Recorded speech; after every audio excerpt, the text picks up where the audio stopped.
Welcome in to I Remember My First Time. Oh, don't be nasty. Not that first time, Jacob. damn it. This is a podcast about cinematic awakenings, Well, I like the sound of that. where we talk about the movies we love with someone who just popped their cherry to that movie. This week, the movie is The Batman. Matt Reeves, directed by Matt Reeves, starring Robert Pattinson. And I'm the virgin here. Though all of us were very recently virgins. Yeah, the movie's only been out for 3 months. Yeah. Something like that. Y'all saw it in theaters, I didn't. That was the difference. Jacob, are all the movies we do on this podcast going to be good movies? God, fuck, I hope not. Do you like shitty movies? I love the fuck out of shitty movies. Sometimes even more than good movies. Are we critics? Absolutely not. But do we love the shit out of We movies? fucking love the shit out of movies. What the hell is this? Good podcast, batshit podcast? Coming up, we talk about the latest release in the Batman franchise, the oddly titled The Batman. You are obsessed with the in front of this Batman. I am the BJ Lycka, joined always by the Jacob Ekus. That's me. We have a special guest on with us today.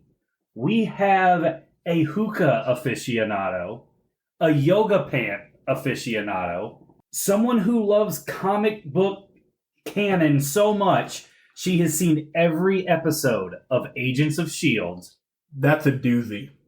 the real superhero of this show for pushing 2 of my offspring out of her body, my wife, Ranyah Lycka. Hi, guys. And we got Ranyah on the show. Yes. Yeah. And for a good movie. Initially it was going to be a shitty movie for you. Your work bailed you out, and we had to call on your brother to watch. Batman and Robin. Mm-hmm. So you got a good movie. Yeah, boy, am I glad. Yeah.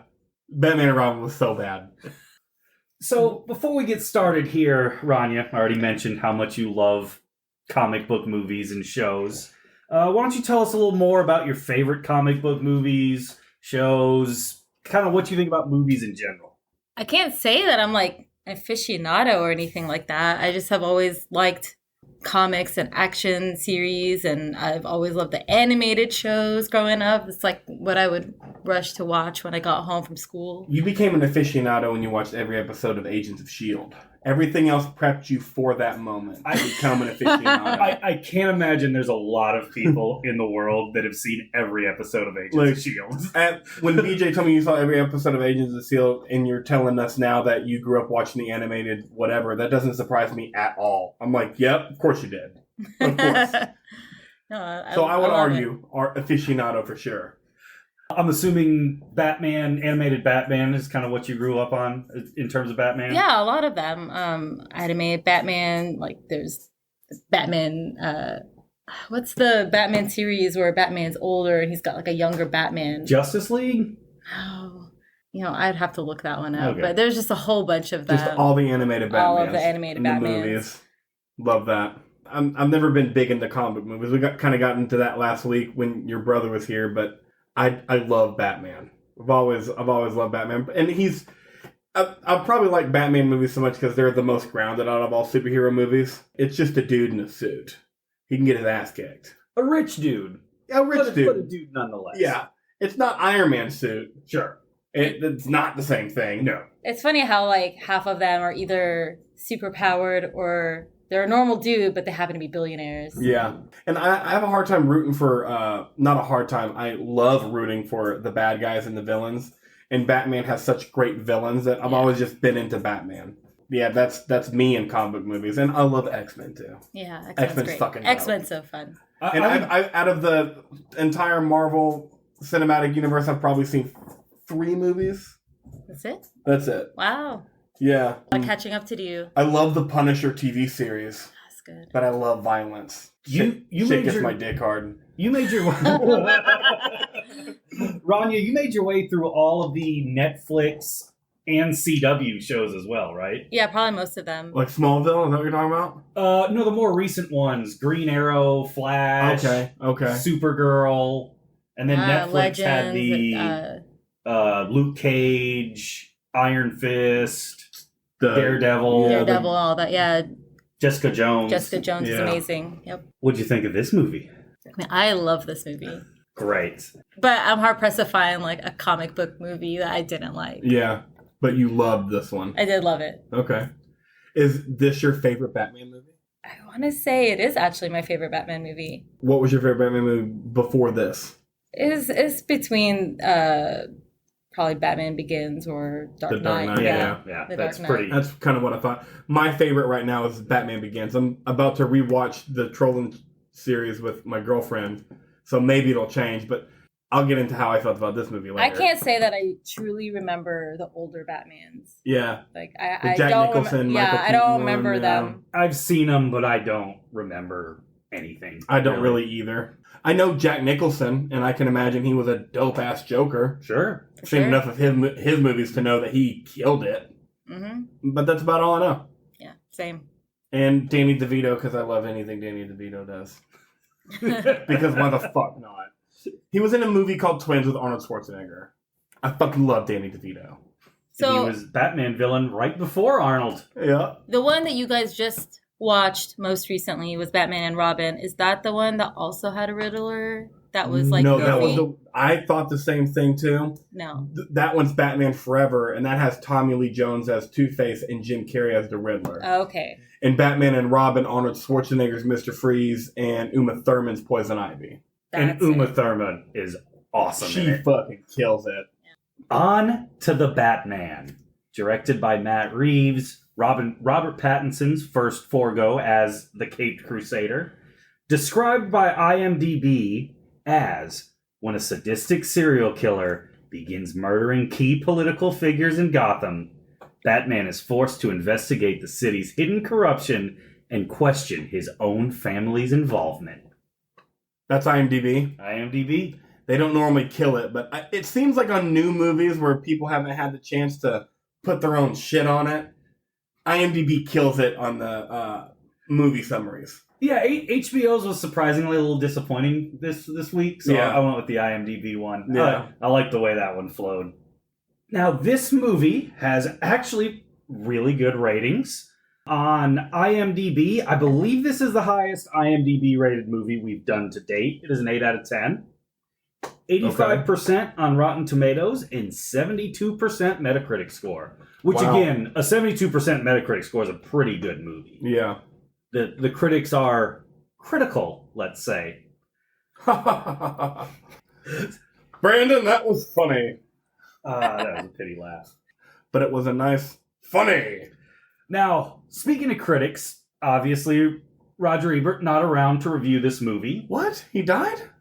Yes, he's no longer with us. He died like 9 years ago, Jacob. I'm just kidding. I know that. I think I'm the one that told you that. I was like, did you look at the Roger Ebert website? And you're like, that's a thing? I'm like, yeah, they still try to do it like he did it. And they did. And they did I think, a pretty good job. It's written very much in the tone of Roger Ebert. So I'm not going to count this to your overall score on guessing Roger Ebert. Which is currently 4-2. But this was Christy Lemire. And I'm going to say they liked it, because I'm still going to guess. 3.5 out of 4 stars. Of course. She was amazed by how much it took from other movies without feeling like a copycat movie. Okay. She enjoyed the fact that it was not really a superhero movie. It was a detective who happened to be dressed like a bat. I think that's the reason my girlfriend liked it so much. Yes, I agree. Yeah. It was a straight detective movie. You got that aspect of the Batman. You see more than it's I more beat than people the up. Crusader. Yeah, like he's smart. Now, despite that review being so good, there were some that weren't as good. Of course, for every movie. And I think you can tell this is a good movie because the bad reviews weren't They have all shit that. to say about it. They weren't all that entertaining, though. Okay. So I chose this one from the San Francisco Chronicle. I chose it mainly because of the title of this article. Okay. Robert Pattinson is a big mopey stiff as the Batman. Love it. Okay. Already great. That was the title of it. The rest of it wasn't really great. He also mentioned in this movie the lack of chemistry between Zoe Kravitz as Catwoman and Robert Pattinson? I thought they had a lot of chemistry. I did too. Well, they had a ton of chemistry. So the only thing I can think of why he didn't think there was chemistry, kissing scenes were kind of weak. And I don't know if that's Kravitz, I don't know if it's Pattinson. Ranyah, you saw the Twilight movies. Was he a bad on-screen kisser in the Twilight series? I would have described him as a stiff also in the Twilight movies. Oh, man. Does he play any part in Kristen Stewart being gay now? He's so bad after that movie. Kristen Stewart was like, I'm out. You know what? No, don't want that. I may just go play with the other team. Jacob, we know what the critics thought. We know what the audiences thought. How did this movie do in the post-COVID box office? It did great in the post-COVID box office. The budget first off was $185 million. So not horrible for today's standards. I believe that was less than Batman and Robin. A lot less, I think. The opening weekend, what do you think? So $185 million. What do you think the opening weekend was, BJ? 75. $134 million. Whoa. Wow. Worldwide gross brought in $767 million. Big time moneymaker. Almost $1 billion. That close. Jacob, you being the virgin, give us your review on The Batman. I really liked it. After you watched it, you said you might like it more than The Dark Knight, and The Dark Knight is almost perfect for me.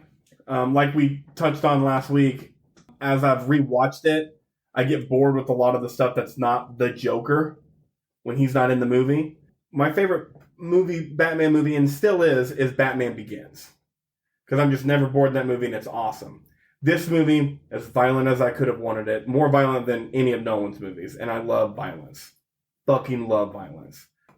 My favorite villain was the Penguin, and he was a secondary villain because it was the Riddler was the main villain. I may even call him a tertiary villain because I might have Carmine Falcone. Falcone or Falcone? It's Falcone. Okay. It's Falcone. Okay. Yeah. No, you're right. So he's even a tertiary villain, and he was my favorite villain. I thought he had the best role. I liked his villain. Like the Riddler didn't do anything for me. The first scene, it was edge of my seat, and then after that, it was just kind of like lost it. But last night when I was rewatching my favorite scenes, I was like, oh, maybe I like the Riddler a little more. But anyways, I really liked this movie. It was violent. It was dark. I enjoyed the fact that it didn't feel like a 3-hour movie. I loved all the Bat gadgets. You can't go wrong with Bat None gadgets. of them were ridiculous. They all made sense. I loved Robert Pattinson as Batman. Yeah, I feel like the movie was all about themes. And so, it started out in the beginning saying, like, Batman says, I am the shadows. I'm not just in the shadows, or something like that. It's kind of the whole idea of, okay, how do you think one man can make a difference in a city this big? Well, I can't beat up everybody, but if I beat up enough, then enough people will be scared of me. It wasn't about the Riddler as a villain, but more about, like, his crime and, like, also the fear that it caused. Well, and the Riddler was not trying to harm Batman. No. Is this the first? The Riddler also wasn't trying to harm anybody other than corrupt politicians till the end. Right. Which threw me off at the end of the movie. Because I was like, wait a second. Like, why are we attacking Gotham now? Because for a comic book movie, I was all about you there for a little bit. Let's get rid of the corrupt DA guy, police commissioner. I'm for this. And then you start attacking innocent civilians, and I'm just like, and again, movie wouldn't be down for this in real life. Right. Yeah. In terms of a comic book movie villain, killing a corrupt mayor, a corrupt DA, and a corrupt commissioner. With evidence, too. Like, they're clearly corrupt. I'm okay with this. Not super villainous for a comic book movie. And then it's like, I'm going to flood the whole city, too. Yeah. How'd you feel about Robert Pattinson's Batman? I enjoyed it. I mean, he's not my top favorite actor, but I like this emo version of him, like people say. I didn't think of him as, like, super mopey. It just seemed like he really played that character. You know, he was messed up as a kid and kind of reclusive. Clearly has problems, cares more about being the version of himself that's the Batman and not Bruce Wayne. So when you see Bruce Wayne, it's just this guy who doesn't give a fuck. He just doesn't know how to handle himself. Yeah. And doesn't care to figure out how. Right. How'd you like the bat chin? He's got a great chin. He does have a great chin. So your brother introduced us last week to the term Batfleck, which was Ben Affleck as Batman. Oh. Batfleck, yeah. It was a cool term. That's still the best Batman chin. Pattinson might have the second best Batman chin. Yeah. Especially with how his mask fit. Yeah. Yes. Because the way it fit around his neck and his cheekbones, it was very unique. I was like, cool. The suit did look quite a bit different from... It did for some random reason. And how do you make a bat suit look quite a bit different? They did, and it looked really cool. It looked really, like, technical, but not, like, army technical, like The Dark Knight.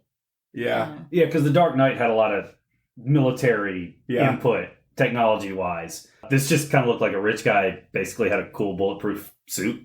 Yeah, and then added, like, crossbows and shit that you'd imagine, like, some weird inventor from the medieval times would add on to his suit or some shit. It's kind of what it looked like. But it was fucking cool. I was really impressed with this movie. They did something very different in grounding the Batman. It is dark. It's constantly raining. The tone, the feel of it, they did a really good job on in this movie. Oh, the score of this movie was probably the best scored movie I've ever heard. It was great. Every time music like, came on. Yep, the Nirvana, just the beats too, like when it wasn't any vocals and like everything was fucking great. Yeah, one of my favorite Nirvana songs from the Nevermind album that is finally getting its due 30 years later. What's the Ave Maria, the opera song that comes in back and forth? Great score, and I think that really set the tone of this movie. Yep, and a lot of times narrating really annoys me in movies, but the Batman's, Robert Pattinson's narrating was really good. It didn't take me out of the movie at all. Not at all. No. If anything, it made it better. I think it was a solid, like, A for me. Mm-hmm. So, Ranyah, we'll start with you right here. What are some other things that you really liked about this movie? I liked all the visuals. I liked how they created Gotham. It looked like New York City, but it kind of looked Europeanified. Is that a word? I loved all the imagery of just Gotham and the city and how it was always dark. But it was always, I mean, visually very It was appeasing. the first movie that I felt you could really see and feel how big the city is. Yeah. It did. There was a lot of big city shots up there on the top of the tower with the bat light. Oh, I loved having the bat symbol back. What else did you really like about it? Yeah, I liked that they had a play on all the different villains. Mm-hmm. Like we got, I mean, the main big bad was obviously Riddler, but I loved Penguin. Penguin was awesome. Oh, I didn't realize Colin Farrell's Penguin until an hour and 30 into the movie. I didn't realize it until very recently either. Yeah, and the only reason I looked it up was like, I know Colin Farrell's in this movie. I haven't seen this dude yet. Yeah. I'm halfway through this movie. I'm like, holy shit, it's this guy on the screen right now? What the fuck? He's going for it too. People didn't recognize him after one of the first times he was in his full getup, he went to a coffee shop and nobody recognized him. Fucking great. That's awesome. Yeah. But yeah, I love the Penguin. Continue. I just thought he was funny. Yeah. He had so many great lines. He was the comic relief in this movie. For sure. Yeah. For sure. I was really waiting for him with the accent he had going on. I was really waiting for him to utter the line, "Hey, I'm walking over here." I liked Colin Farrell's the Penguin. He was, like I said, my favorite villain. I can't get over that. But yeah, just the tone. I didn't mention that earlier, but the tone and Gotham. Gotham was fucking cool. It was. Yeah, I enjoyed Gotham a lot. The vibe of this movie was strong. Mm-hmm. I'm really excited that Penguin's getting his own like spin-off show on HBO, but I don't know anything about it. Is it going to have similar? Is that true? Yeah. Fuck yeah. I don't know. She's seen every episode of Agents of S.H.I.E.L.D. Whatever. I watched the Peacemaker, and I'll watch anything HBO does, no matter what. But after watching Peacemaker, I'm like, sure. Throw out another Peacemaker was so amazing. Throw out another comic book show, HBO. I'll fucking watch that shit. There's several. Yeah, I know. I'm getting around to it. I watched a ton of movies too. It's a lot. So much shit to watch. There's so much content. There's so much. So much content out there. You'd never get through it. So the only thing I really liked about this movie that we haven't mentioned yet is I love when comic book movies go into a genre movie. So how this one kind of went to the 70s noir detective movie. How Ant-Man is a heist movie. Winter Soldier is essentially a Jason Bourne movie. Those are my favorite things when comic book movies are like, well, let's go back to an old school genre movie right here. I really enjoyed that part of it. Okay. I enjoy that too because it makes them feel more grounded.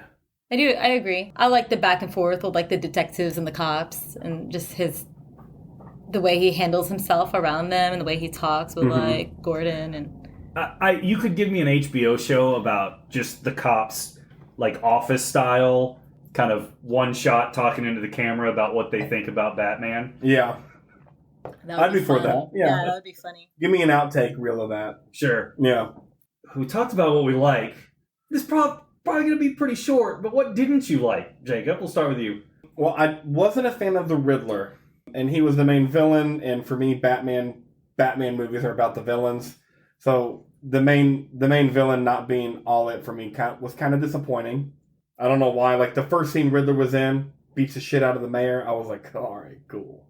And then everything else, he just didn't keep me on the edge of my seat. I was never worried about it. When I was rewatching my my Mount Rushmore scenes, I was like, maybe I like the Riddler a little bit more, but he's still my least favorite part of this movie. That was a little upsetting for me. Villains are my favorite part of Batman movies. So the fact that the main villain kind of was like lackluster for me, I was like, okay. Well, but he actually accomplished his goal. Oh, yeah. He did what he needed to do and wanted to do it. He never put me on the edge of my seat. And as the main villain, I felt like he should have. Okay, I can see that. And it was different, but I really respect the choice that they went for with that. Yeah. Because it was a villain who was trying to befriend Batman. Well, and I'm excited for the second movie. I'm excited for the villains. I mean, I really enjoyed the Penguin. Really enjoyed Colin Farrell. The little sneak peek of the Joker at the end of the movie, I was like, oh, fuck yes. With how dark this movie was and how violent this movie was and how much I enjoyed it, like, it can only get better. And it was the first movie of a new series. Yes. So they had to lay a lot of groundwork. And they did lay a lot of groundwork, which probably took away from some of the villainous stuff. So what I didn't like, I think, won't be a problem in upcoming movies. And what I didn't like wasn't bad enough for me to, like, I enjoyed the fuck out of this movie. But at the end of the day, technically, until the last, 5 minutes, Riddler won. I mean, he beat Batman. Yep. He accomplished his goal. But, I mean, he won. He outsmarted him. I mean, he even thought him and Batman were on teams. Sure. Which is a really interesting concept. Mm-hmm. And I wonder if I would have liked the Riddler more if he wasn't in a mask. Because I think that took away a little bit from Paul Dano. Because Paul Dano is very expressive. And, I understand why he wore the mask and why Matt Reeves chose to go in that direction. But I wonder, and I just had this thought now, I wonder if it would have made him better for me. To watch him just be balls to the wall nuts in his own facial expressions. Ranyah? Do you think we'll see more of him like that? I mean, now he's been unmasked. Now that he's been unmasked, I definitely think you'll see more of him. I think he'll still wear his mask in different, depending on what's going on, but I think we'll see him without it, too. I think we'll see him without it. I mean, I don't know, but this was basically the introduction to Batman. In his first 2 years as being Batman, he's still trying to figure himself out. It's also baby Riddler. I mean, and Riddler being born. That's true. He hasn't, and Riddler traditionally is a fancy guy. Is he wearing a blazer with question marks on it? Yeah, and every other Batman, he's I'm the cool shit, man. I'm better than all of you. So who knows where this is going to go. Yeah, I mean, and then Joker says at the end, Gotham loves a good comeback story. So maybe he'll come back in a bowler hat and turn it. Riddle me this, Batman. And just fuck it up. Yeah. I'd be down for that because I like Paul Dano. And I wanted to like the Riddler. And like I said, after rewatching my Mount Rushmore scenes, I'm okay.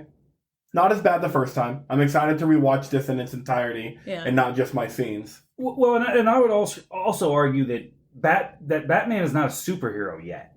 Yes. So he cannot fight a super villain yet. Well, like, I think Ranyah was the first person to bring it up so far. Like, this is the first 2 years Batman's been Batman. Right.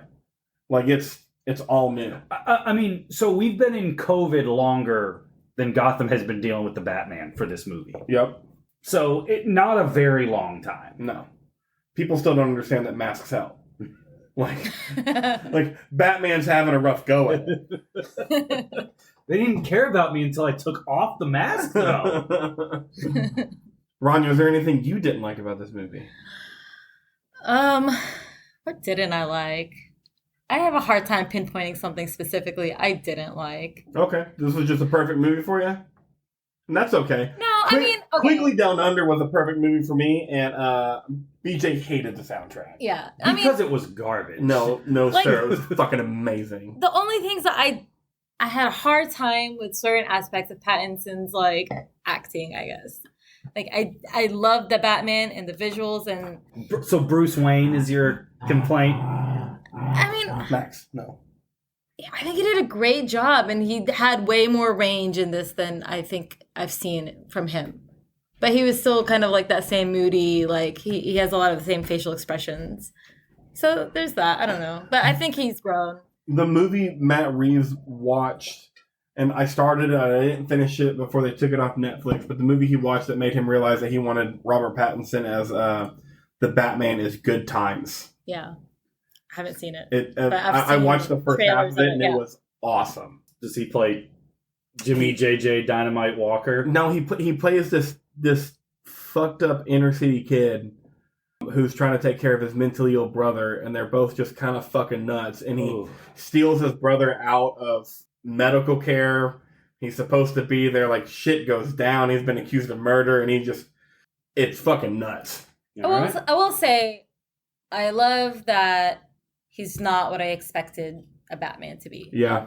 He's not who I would have chosen or wanted initially, but I think he knocked it out of the park. Well, we're going to get to that later.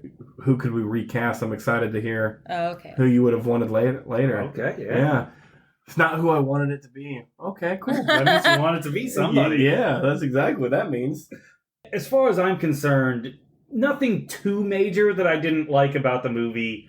A lot of things I found I might not have liked, but I kind of found interesting. For instance, the Riddler. I don't know if I liked it, but it's certainly interesting. Kind of lumping the whole city into it, getting the mayor and DA involved. Don't know if I liked it. It's very interesting. What I didn't like is I did not need Falcone to be Catwoman's father. That was absolutely a waste. I did not need that. There was no reason to throw that in. Well, what would you have done with Catwoman? She could have still been Catwoman, just trying to find her friend. Okay. I mean, who cares if that's her dad or not? Yeah, but then you would have had to make her like, yeah, she works in the basement of the club, and she wasn't about that life. Okay. And that's why it was important, because she could still get down there, because I know, I'm just... Sure, whatever. Yeah. I didn't need it. You didn't need it? I think it gave a good... It was a good dynamic between, like, a potential love interest of, say, this Batman, potentially, never, Well, at the same time... And then, like, who is this guy that, like, is giving her attention all of a sudden in the club? They clearly have history, so, I mean... Well, and that just made me think, for some reason, like, the only reason we had the second nightclub scene and Robert Pattinson sneaking into the club without the bat suit on and then getting in it. Third nightclub scene, sorry, is because Zoe Kravitz has enough pull to be in the private quarters with Falcone. Okay. And without her in the private quarters with Falcone, you don't get that third nightclub scene, which is my number one honorable mention. Well, and there is an interesting dynamic of Zoe Kravitz and Robert Pattinson both being born to rich daddies. One takes care of them, leaves him billions. The other does nothing when the Child Protective Services comes to take her away. Mm-hmm. I guess that's a kind of an interesting contrast to look at. We just won him over. High five. They did my boy Jim Gordon dirty in this movie. 100% they did. Dude couldn't come up with a clue to save his goddamn life. There's like 16 clues. Let Jim Gordon get 4 of them. Even one. Batman can take the other 12. Let him have one. Can we let Jim Gordon solve one clue? But he came in hot with the gun. I don't care. I thought that was funny. He did help save the mayor too. But no. I believe that the police respect him. I believe that Batman. Well, and he's obviously him. competent. He's a head police detective at this point in the story. Like he clearly knows what he's doing. He doesn't just need Batman. He would just be bad in an escape room. Yes, 100% would be bad in an escape room. I want the lead detective to solve at least a clue or two. Yeah. They did my boy Jim Gordon dirty is all I'm saying. They did. Movie-related talk. Ooh. This is one I find interesting because I think there's arguments for all of these. I think the hardest part about this movie-related talk was coming up with a second Batman talk. Sure, because we did one last week. Yeah, that was rather difficult. And we said, what makes a good Batman? This week I'm interested... Ranyah, I argued that not being cool makes a good Batman. Okay. Because Christian Bale ain't cool. And he was a great Batman, Bruce Wayne. He's kind of cool. Is he? Yeah. I think he's only cool in the Dark Knight trilogy because he's super rich and not a recluse. But I wouldn't call Christian Bale cool. I mean, he was a lot more charming than say this. No, for sure Robert Pattinson is not cool. Yeah. The antithesis of cool, I would argue. I'm not, and Christian Bale is way cooler than Robert Pattinson, but he's not like Val Kilmer, George Clooney, played Batman in the 90s, Michael Keaton. But anyways, so this week is what's the most important part of the Batman story. And I think you can make arguments for just about all of these. Is it Batman? Is it Bruce Wayne? Is it the villains? Is it Gotham? Or is it Batman's friends? Robert? It's for Robin? sure. It's for sure not that. It's definitely not that one. Fuck the dude named after a shitty bird and the butler that is a butler. I never understand why they get such great actors to play Alfred because it's completely unnecessary. It's wasted talent. Andy Serkis could be any villain in the Batman universe and because fucking Alfred kill it. has been around since Batman's been around. Like, no, I get that. Just get an old British guy and throw him on there. I don't care who it is. Get an old any guy. Make any old white dude a butler. But he's not just a butler. He's like a dad figure. He takes care of him. Sure. Whatever. That doesn't need to be Michael Caine. But my argument is Andy Serkis could play a better villain in the Batman universe. I can give a shit about Michael Caine. He could be Alfred now.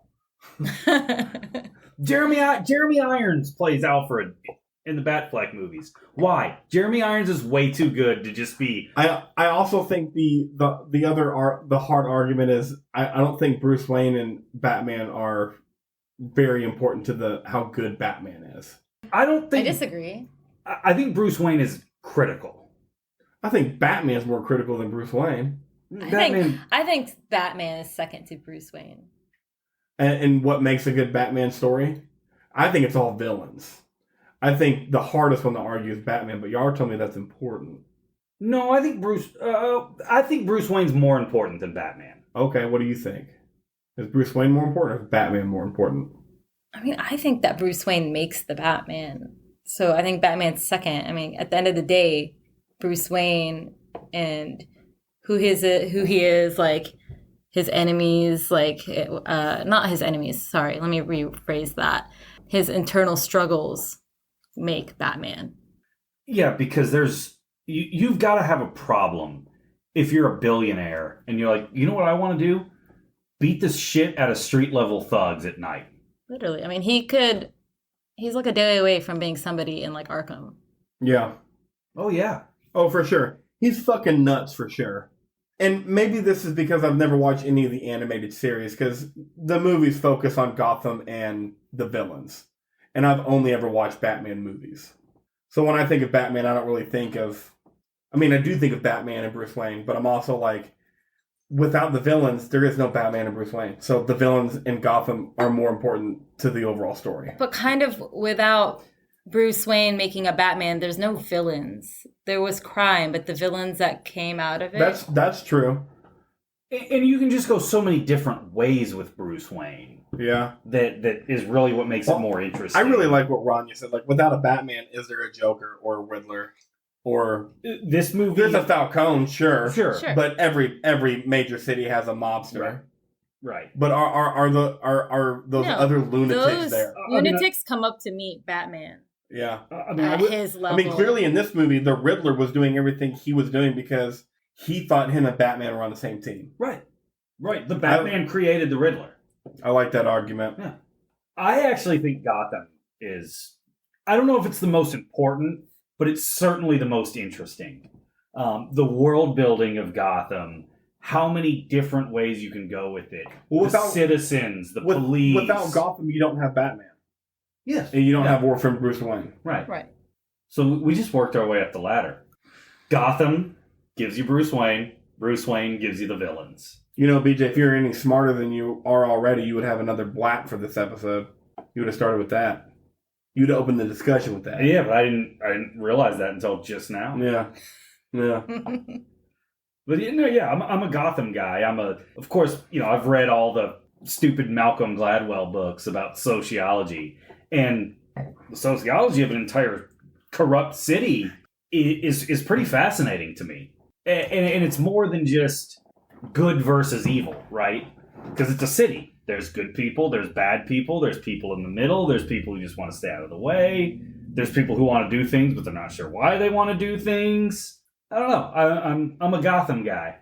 So you're a Gotham guy, Ranyah's a Bruce Wayne Batman gal, and I'm a villains guy. And y'all have both convinced me, I mean, Ranyah more than anybody, that, equally as important, I think. I think you need all of them. Yeah. I don't think it works without all three of them being at least decent. I think it's what makes Batman just so great, though. Like, it's the combination of this whole world. The villains, the hero / anti-heroes. Good point. It's what has made it keep, it's been going, how many years? Since like the 30s? Yeah. 60s. 60s? Since the 60s. I mean, the 30s, no, you might be right because it's a comic book. Yeah, I don't know about the comic book. I know the live action TV series. 60s, yeah.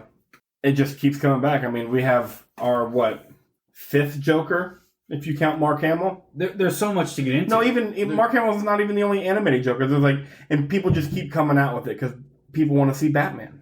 Yeah. He's the most interesting of the superheroes. I agree. People love to see how it's Batman and Wolverine are the two most interesting superheroes. Yeah. The most 1939, Ranyah was right. The first Batman comic was May 1939, since the 30s. Hitler had just invaded Poland. Yep. And Japan was already fucking up China. Yeah, long before that. Yeah. I know, 32.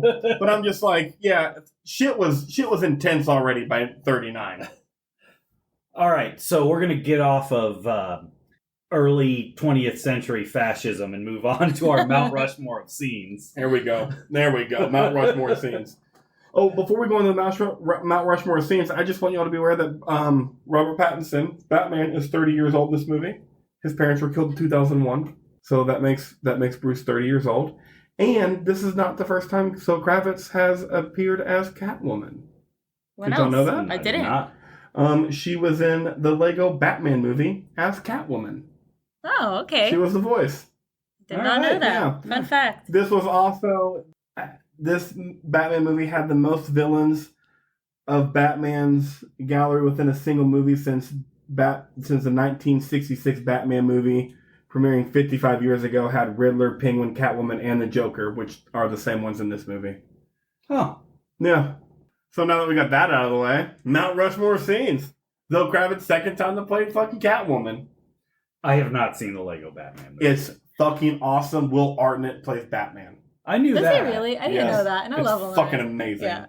My number 4 favorite scene was the first nightclub scene. When I was thinking about the movie, I only remember 2 nightclub scenes, so I'm excited to rewatch it and watch that second one because every time they were in the nightclub, it was fucking awesome. I almost wanted to pick the second one second one that I thought when Falcone died, but I loved meeting the Penguin because that was my favorite villain from this movie. when I rewatched it last night, I caught a one-liner that I didn't notice. The blood on your suit thing, I can't remember it exactly, but it was mine or your suit. I was like, oh my God. Of course this is one of my favorite scenes. I love the fight on the boardwalk and the stairs, and then the Batman beating the fucking shit out of those guys with the bat, and then throwing the bat out of the guy with the gun. I was like, this is fucking awesome. And then I got to meet Colin Farrell's Penguin, which I didn't know was Colin Farrell at the time. I was just like, I was already into this movie, but fuck yes. You get the Zoe Kravitz introduction too, in the sexy walk wearing all leather up to the Penguin. Yes. You also get your first introduction to the Bat Gadgets, because he uses his grappling hook to fuck someone up. Oh yeah, because he doesn't in the first scene where he beats up the. No, he just knocked the shit up. He has the taser thing. That was someone else's taser. Oh, didn't catch that. I didn't catch that either. Yeah, I could watch this movie again. So yeah. So does this go into the creepy Batman staring too long at Zoe Kravitz changing? It 100% does. I'm watching this movie and I'm just like, holy shit, Batman's a fucking creeper. Like, I get it. We're a detective. But at the same time, you see a chick getting undressed. We're in 2022. You're Batman. You know the fucking deal. Look away for half a second. You'll still see her jump down off the balcony. Like, I was like, all right, dude. Like, go watch some fucking porn. He lingered, for sure. I felt like it was such a weird, just another comparison of Riddler and Batman. Like, how they both had, like, creepy staring into a person's home scene. Well, it's the fine line between good and evil. Yep. And sometimes intention's not the difference. Yep. There's a fine line. There is. But yeah, this scene ends there because it has to, because I have to bring up how creepy Bruce or the Batman was, because he was a little creepster. Oh yeah. Yeah. Yeah. And what detective, private eye, whatever investigator is not really somewhat creepy. Of course. You have to be like...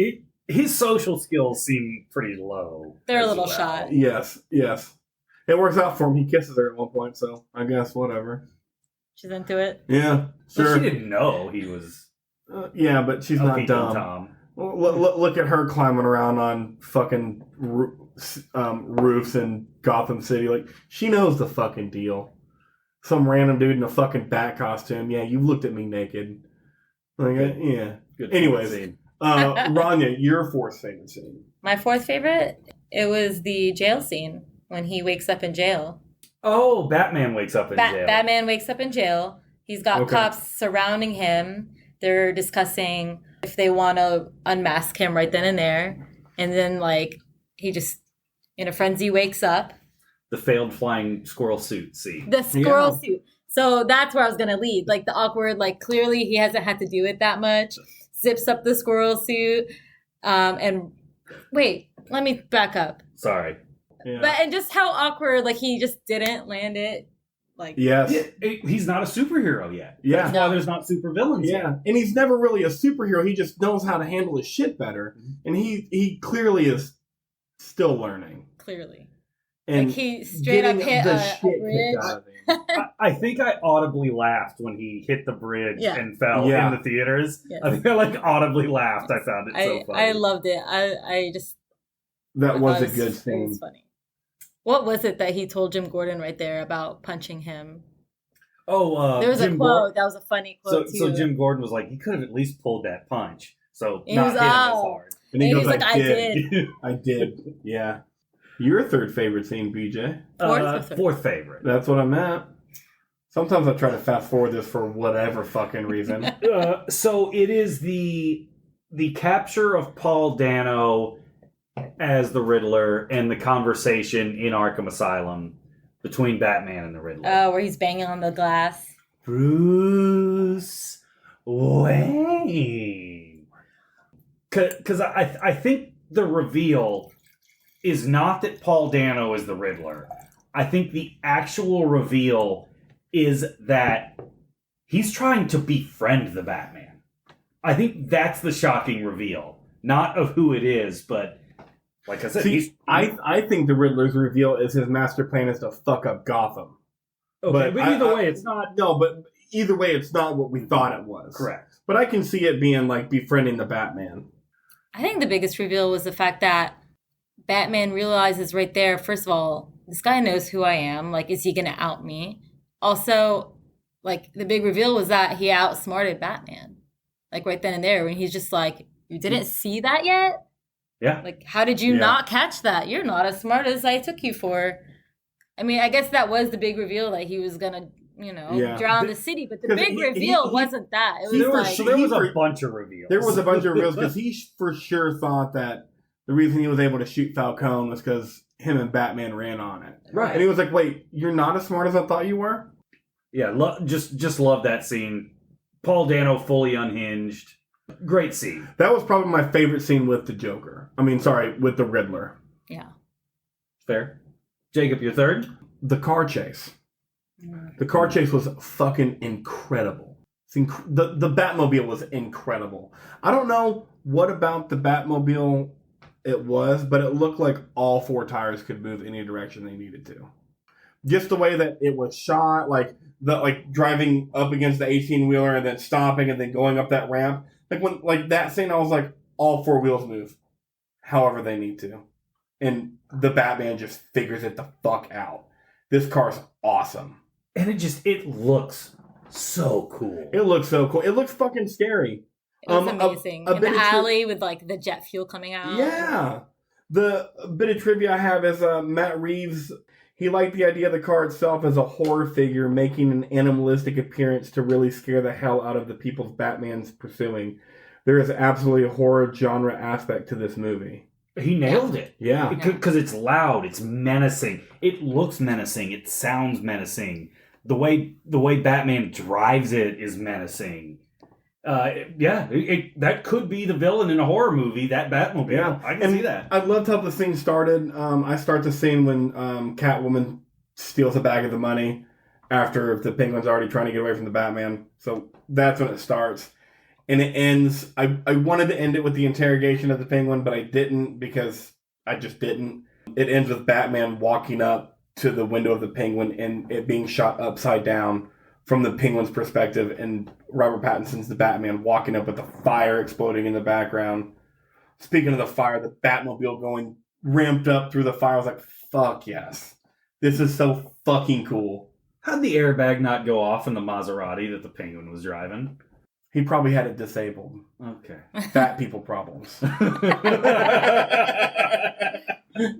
Ranyah, number 3? Well, he actually took mine because that was my number 2.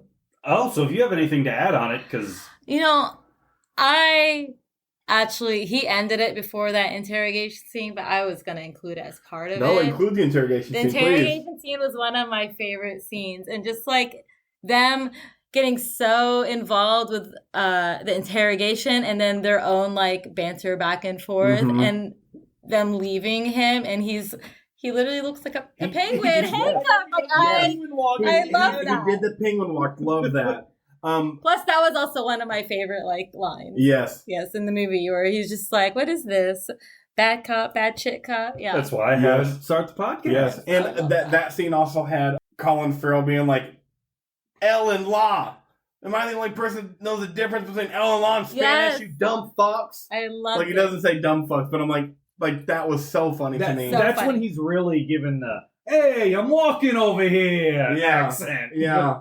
It's funny, Matt Reeves actually wrote the Penguin with Colin Farrell in mind as being like a gangster-looking normal build, and Colin Farrell had just got done shooting a movie where he was really heavy, and Matt Reeves was like, "Oh no, let's keep this weight," and Colin Farrell was like, "No, fuck you, I'm unhealthy as shit," and so he wore a fat suit, and then they broke his nose, kind of get the penguin thing, but they didn't want to go too penguin, but yeah. Did they actually break his nose? No, just the prosthetics. Oh, okay. Just wore a broken nose. I was like, what? that was my favorite scene, ending with the penguin waddle out. No, penguin waddle. That was one of my favorite parts of the movie. And the Batmobile reveal was, in my opinion, the coolest moment of this movie. Yeah, I see that. I loved when Colin Farrell thought he was getting away. Yeah. Like... yelling, "I got you! Yeah. I got you!" Uh-oh. Amazing. And then just the Batman walking up, upside down. All the fire looked fucking awesome. Ranyah, number 3? My number 3 was Catwoman and Pre going into the club with the Batman. The scene, awkward scene. He's testing out the awesome, cool contact lens gadget, and she's clearly trying to go in for a kiss, and he's so awkward that he's just like, "Is that thing still in there? Is it working?" Let me take a closer look. And she's just like, okay, never mind, and does that like shoulder thing. I love that scene. I thought it was funny. I love that your favorite scenes are very Bruce Wayne heavy. Bruce Wayne and the Batman. I love that. But it was also Catwoman. Yeah. Like, it was her like disappointment in that moment that made it funny though. Just like, this guy's clueless. Yeah. The feeling how women get objectified walking through a club. Oh my gosh. She's like, yeah, doesn't feel good, does it? Batman. I did like her walking through the club. She was pretty fierce. Oh, that's an understatement. Yeah. I love the pink wig. Her walk is fantastic in this movie. Yes. Yes. She was a fucking certified Her badass. Halle Berry. Yep. Halle Berry was Catwoman last time. Not last time. You're right, because Zoe Kravitz was in Batman the Lego movie. No, but in Anne Dark Hathaway. Knight, Anne Hathaway. That's right. But Anne Hathaway was not my favorite Catwoman. No. But Halle Berry, like her and Halle Berry were kind of on par with their walks, I feel like. Okay. The walk. Like, are we gonna do Ranyah as the guest whenever I watch Catwoman for the first time? I don't think I've seen Catwoman. Oh my god, is it gonna be a host virgin episode with Ranyah? I'll have to rewatch that. Of course. I think it's worse than Batman and Robin. Duh. Duh. So my third favorite scene is the opening scene that is straight out of a horror movie. It is, you don't know it yet, but it's the Riddler looking into the mayor's house. When you hear the heavy breathing,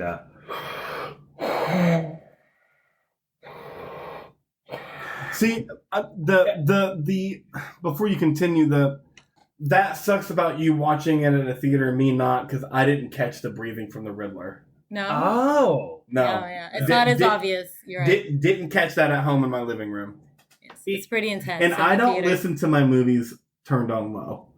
So it is such a menacing scene. I bet that was cool hearing the fucking breathing. Yes, it was very creepy. Yes. And they never, to your point about not really liking the Riddler, they never match that the rest of the movie. Yeah. They come out just on fire and he's super menacing and the mask and the carpet tucking tool.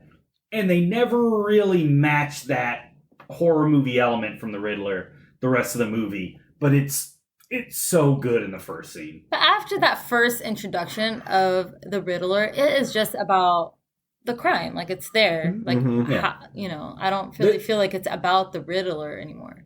They don't even show him murdering the commissioner. No. Or capturing him. Right.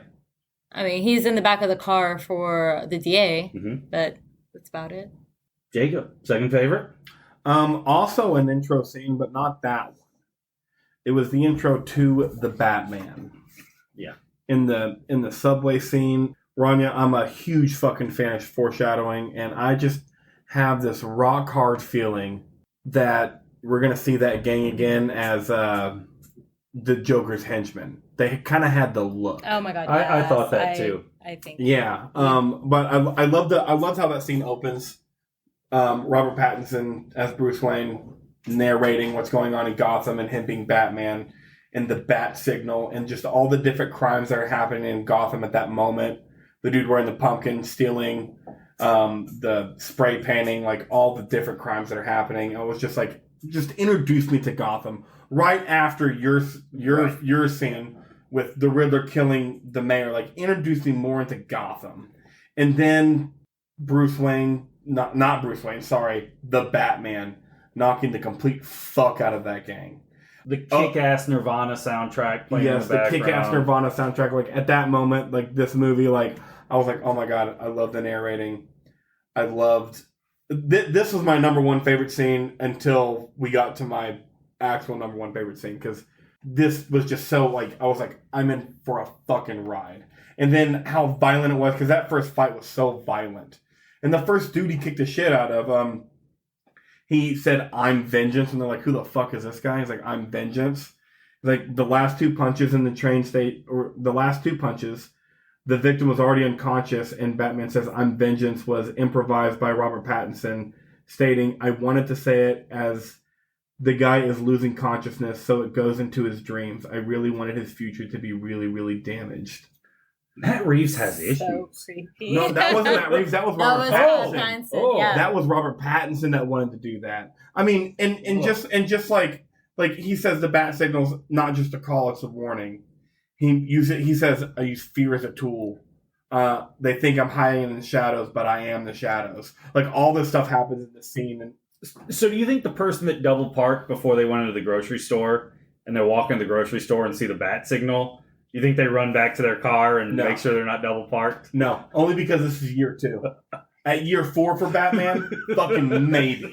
Because at the end of that scene, that dude was like, "Oh my god, please don't hurt me." Yeah, I found that very interesting in that scene when the guy who was being attacked by the mob, after Batman kicks the shit out of all of them, he goes over that guy and he goes like, "Please don't hurt me, please don't hurt me." So Gotham doesn't quite know what Batman is yet. No. And I just, like I said, that was going to be my number one scene. Like, for almost the entirety of the whole movie.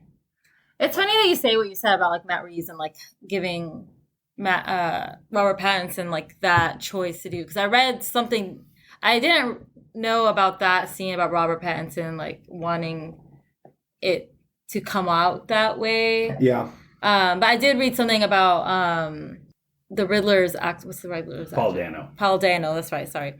Mom brain. Paul Dano's character wanting to reshoot that creepy scene where he's like going into the cell phone like several, like 200 times. I have that on my trivia. Yeah, 200 times they recorded that scene of Paul Dano being the Riddler online. Yeah, and I thought that was creepy.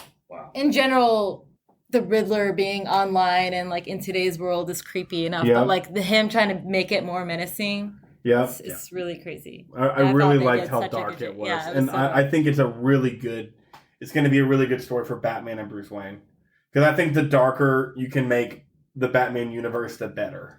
Well, and he's going to have to realize that he's got to do work as Bruce Wayne and as Batman. Yeah. To improve the city. He can't just be Batman. He's got to be both. But how long is it going to take him to figure that out? I think he figures that out in the movie. Though. Well, I mean, by the end of the movie. Yeah, but like even with next movie, like what does he think does better? Like what's better for Gotham? And I think Robert Pattinson's young enough that you can flesh this shit out for 4 movies if you wanted to. And if they make the next 3 movies that they do 4 as good as they made this one, I mean, I'm down. So, I'd be so Ranyah, excited. we already know your second scene, the car chase. Uh-huh. My second favorite scene is the final battle in the rafters of Madison Square Garden, or whatever. Gotham Square Garden. Why add the square? I get it. It's supposed to be New York. Just call it Gotham Garden. Gotham Garden sounds cool. It's got to be Gotham Square, BJ. It sounds stupid. Gotham Square Garden sounds symbolism. stupid. Come on, dude. Yeah. But thank you, Ranyah. She can join this fucking podcast anytime she wants to. Get double teamed over here. Double penetration on I Remember My First Time. Ugh. Oh no. But I'm usually not a fan, especially in superhero movies, of the final fight scene. They're usually incredibly underwhelming. Way too long. This one is short, it's quick, it's to the point. It's very impactful. It's cool. Yeah. You don't know who he's fighting because they're all dressed the same. He damn near dies. Yes. Well, all the Batman villains always have henchmen. You know, like the Joker always has henchmen. You foreshadow to those clown faces. I mean, the Riddler had henchmen. Sure. I mean, and they were really cool. It's weird that this time he got them online via like, you can say QAnon. Yeah, QAnon theory type stuff. Yeah. Which, as a sidebar in this podcast, one of BJ's favorite things in the world, just like mine is in foreshadowing, is when movies intentionally make fun of something very real and they don't try to hide it. Yes. Yes. QAnon was in this movie. Yes. AOC was in this movie. Yeah. The mayor-elect is clearly AOC. One of BJ's favorite fucking things. You know, I put the QAnon thing together, but not the AOC. That's funny. It's so obvious. Yeah, AOC. it's very I was obvious. waiting for them to be like the former bartender. My number one scene is the finale. And I understand what you mean by not being a fan of comic book finale scenes, because they are always too much. But me in general, I love finale scenes for any movie. Yeah. I do typically dislike the finale scenes for comic book movies because they are always way over the top. But when they're done right, they're fucking cool. And this one, again, all the violence. Like, I love violence. It's my favorite thing in movies. The scene starts off for me with Paul Dano in prison. And then watch just, woo, just as the city starts blowing up. I just love when master plans are talked out. Yeah. You love it when a plan comes together? I love it when a plan comes together. I love it when the villain is so fucking full of himself and has such a big sack of nuts that they're just like, you know what? This is what I'm doing. There ain't a goddamn thing you can do about it. I'm just like, show me how big your dick is. Flop it out on the table. Because that's what you're doing in those scenes, and I fucking love it. We need more accountants as bad guys. Yes. I love Batman coming through the fucking roof, shattering all the glass.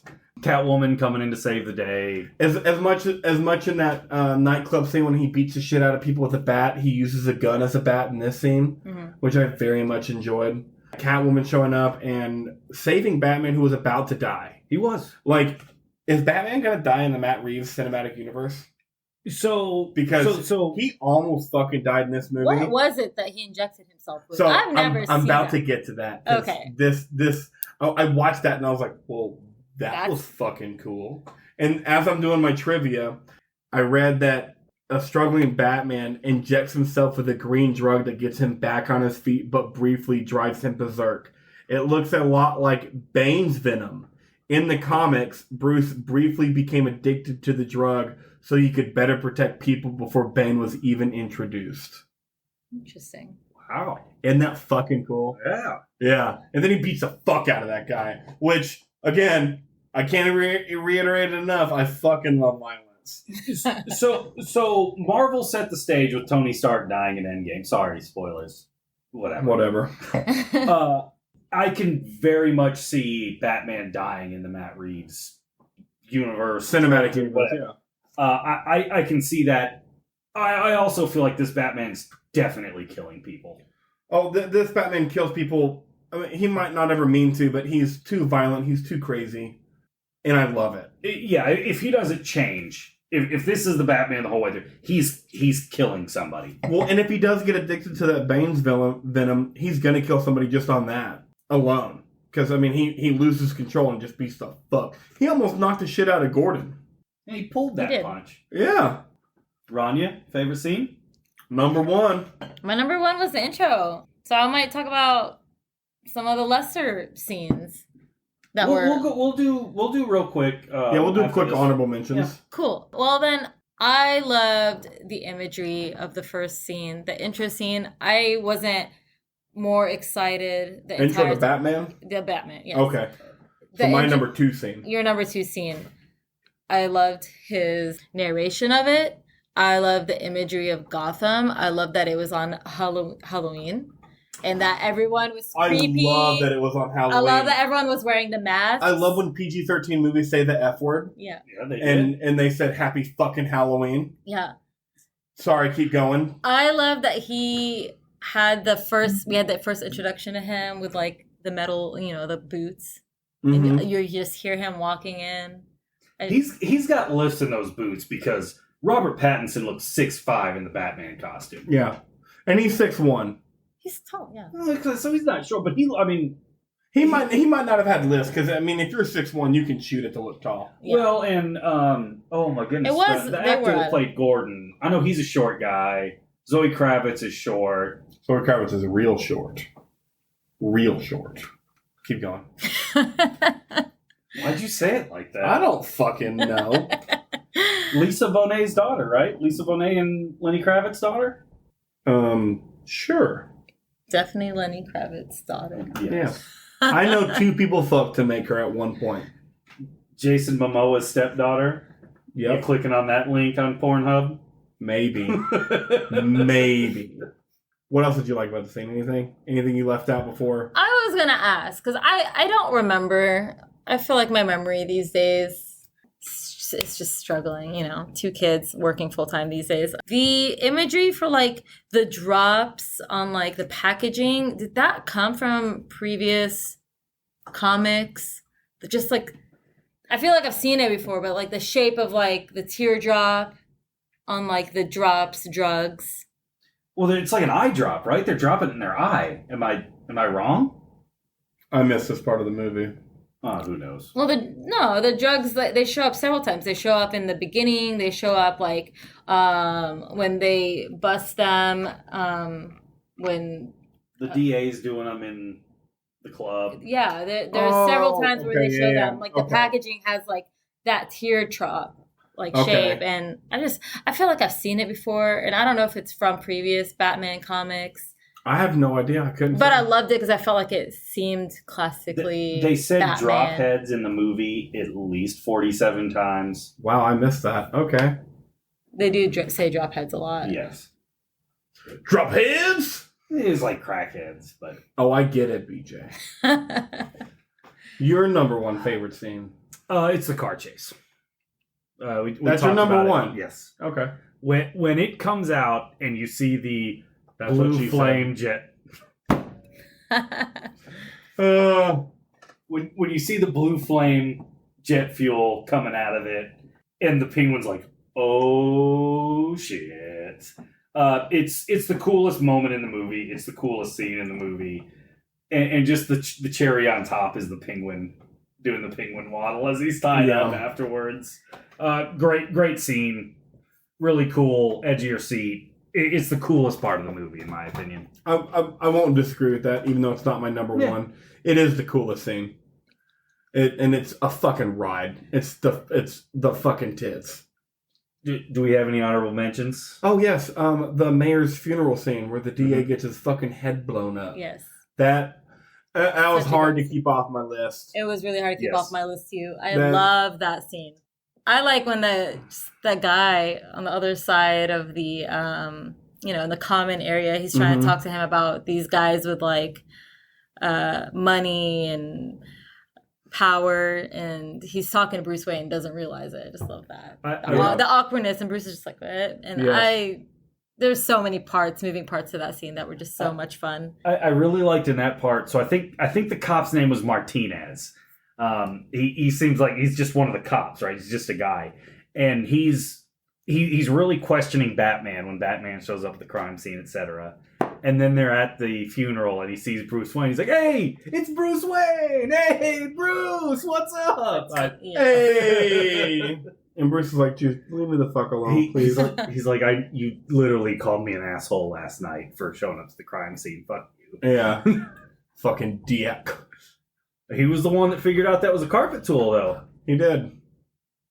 So not useless. No. In fact, more useful than Jim Gordon. He's actually one of my Do you like that, BJ? Yeah. More useful than Jim Gordon, motherfucker. No, Jim Gordon should be more useful. I'm aware that he should be more useful, but he fucking wasn't. Do you know why? And thank you, because I wouldn't have even put that together, but I'm glad I got to see you squirm in your seat. And you brought it up. So we can't be Batman, right? We can't even be Catwoman. We can't be the Joker. We can't be Carmine Falcone. But do you know what we all can be? We all can be Jim Gordon. We could be the Joker. You don't know what's going to happen. We could flip a bolt. I wouldn't put it past him. Yeah. Okay. We can all be Jim Gordon. He's established. You're the he exception. likes violence. Yeah. Yeah. Thank you, Ranyah. She appreciates the violence. Anarchist. But you're right. We can all be Jim Gordon. And Jim Gordon doesn't do fucking shit. Nope. Anyway, that pisses me off. They bounce ideas back and forth off each other. No? Okay, Yeah. I tried. I mean, and every rich white dude needs a smart black guy to bounce ideas off of. There's never been any more true thing in American history as that right there. So That was the theme of the movie. we did it, BJ. That was all the number one scenes. Pretty close. We were all in the same ballpark. Yeah. Honorable mention. I mean, the DA getting exploded in the mayor's death scene. Anybody else have another honorable mention? Like the club scene where Falcone dies. Sure. Honorable mention for me. I have so many. The Like whole mini. movie. Yeah. The whole movie, yeah. So many mini scenes. When Zoe Kravitz catches I think his name was Kinsey, the narcotics cop. Yes. And they're up where the bat signal is. That scene's really cool. I love it. That's the one where he's running down the tower, and I love that shot. And BJ, I'm pretty sure earlier today you said that your favorite one-liners in that scene. It is. What is it? So that's when Batman's like, he's not worth throwing your life away for. Which, by the way, Batman doesn't have a Batman voice in this movie.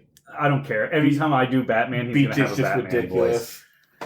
And she goes, don't worry. I've got 9 of them. Yep. Like, God. I love it. I love it. So cheesy. Cheesy, but you loved it. I did. You loved it. I love that.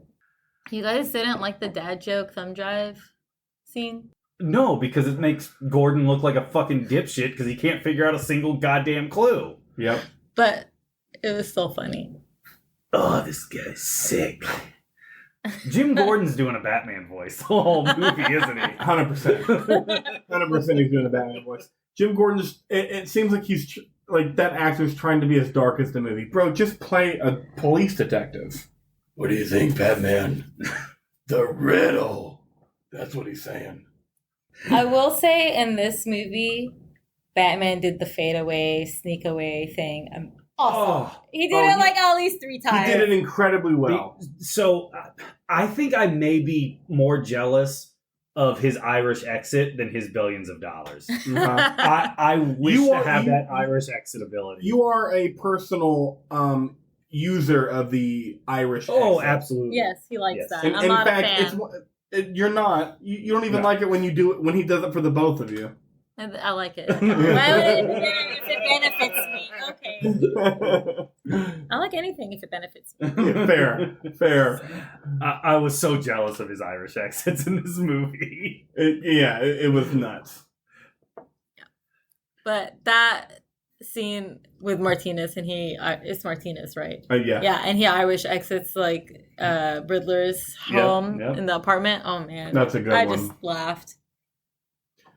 So, character breakdown. This is a good segue into that because we start with the Batman.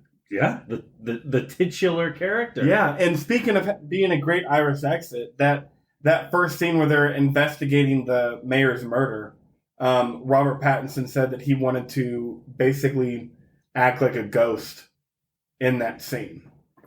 Which is, like, when you rewatch it, one of the crime scene investigators is like, following him around. Excuse me. And Robert Pattinson didn't even move. Like he was like, excuse me, and like walked past him, and like Robert Pattinson did move. Pattinson's a dick to the cops. He's a dick to Alfred. Pattinson's a dick. Like the Batman and Bruce Wayne in this movie is a dick. Yes. I thought, almost all Bruce Waynes are kind of dicks, though. That's fair. No, Yeah. There's not I'm standing behind her on this. There's not a Bruce Wayne that's that much of a dick to Alfred. That's not what she said. She said there's not a Bruce Wayne who's not a dick. Sure, but he is above it. Like, George Clooney was not a dick. No, but that movie was a caricature of everything else. Okay. That movie was a cartoon. Like, Christian Bale's not mean to the people he's close to. He's a dick. Are you sure Christian Bale's not mean to the people he's close to? I think he was the meanest to the people he was close to. Didn't he leave, what's her name? Andy Serkis just about dies. Gyllenhaal. And when he wakes up out of the coma. Maggie Gyllenhaal. Where's the sweater, Maggie? Alfred almost dies. And when he finally wakes up after being medically sedated, Bruce Wayne's like, you lied to me. I'm like, bro, he almost fucking died. They had such a tender moment, though. Okay, first of all, one, that's his butler, so get your panties out of wad, BJ. He raised him. Okay, and he clearly misses his parents too much. He doesn't give a shit who raised him. He just wants his parents back. 2, I just had the first one. The cufflinks. He's like, oh, so you're a Wayne? Fuck you, Bruce. Yes, he is literally as much of a Wayne as you. He's probably more of a Wayne, just not by birth. God. He's got a Wayne. Oh, man, that was rich. Big fan of Robert Pattinson's Batman. Oh, I am too. I fully expect the rich, privileged kid to be an asshole. So you'll enjoy this. Bruce Wayne is partly inspired by Kurt Cobain. Matt Reeves was listening to Nirvana when he wrote the first act with Pattinson in mind, and that's when it came to him. Rather than make Bruce Wayne the Playboy version we've seen before, there's another version who had gone through a great tragedy and became a recluse. Kurt Cobain had a similar relationship with fame, where being famous was not his goal. He loved music, but the idea of being famous for music was a double-edged sword for him. And that made Reeves think of Robert Pattinson. He felt like the rock star vibe suited him well, with being a pop culture icon at a very young age and having to carry that burden with the whole Twilight series. He does have a little Kurt Cobain haircut. Yeah. As Bruce He's Wayne. got that feel too, like it's like he doesn't want to be Bruce Wayne. Like The oversized t-shirts are Kurt Cobain-ish. I see that. Ranyah, anything to add about Pattinson's Batman? I loved when he dressed up and then became Bruce Wayne for the few scenes that he was Bruce Wayne. Yeah. Like It was cool to see because obviously it'll be fleshed out more in the future. Yeah, I mean, I really enjoyed when he went to go visit Falcone, and just in general, like he walks in there and the difference and like how he's able to easily get into the club, go visit Falcone, and get that backstory. And the whole time, it was like a different person. Like he was just way more. I don't know. He wasn't that same confident Batman. So he that did scene, have a different personality. He was way more like that scene tells Bruce Wayne that he needs to do just as good as Bruce Wayne as Batman, because Bruce Wayne can do things Batman can't. Yes, that's true. That is foreshadowing for that. Potentially, like, I can get so much more done with my money. I think that's when he first realizes, like, me as Bruce Wayne is powerful, almost as powerful as I can be with Batman. Or can at least do things that Batman can. Yes. Yeah. And further on the whole Batman being kind of insane thing, another little bit that I learned about the movie is when the Batman is in Gotham, he's such a tortured individual or whatever that he's so caught up in being Batman, he doesn't give a fuck about Bruce, and we've already talked about in the podcast. So much to the point that when he's fighting people, he's only seeing the person who killed his parents. He's not seeing anybody else. And so when you take that into account and you realize like how violent the movie was and how like he just completely knocked the fucking shit out of anybody he fought. Like it makes sense when you look at it that way too. Like he's only seeing the people that killed his parents. Like he's out there to kill. So you think that changes after like that scene when he realizes like I think his dad had a part to do with like both of his parents' murders. And then essentially, and I think in the next movie, all of that will be like a central theme for Bruce Wayne and Batman, because now him beating the shit out of people, it's not just in his mind that it's the people who killed my parents. It's like bigger than that now. Yeah. Well, so here's the thing I felt with Thomas Wayne in this movie. The takeaway was you don't have to be a perfect person to be a good person.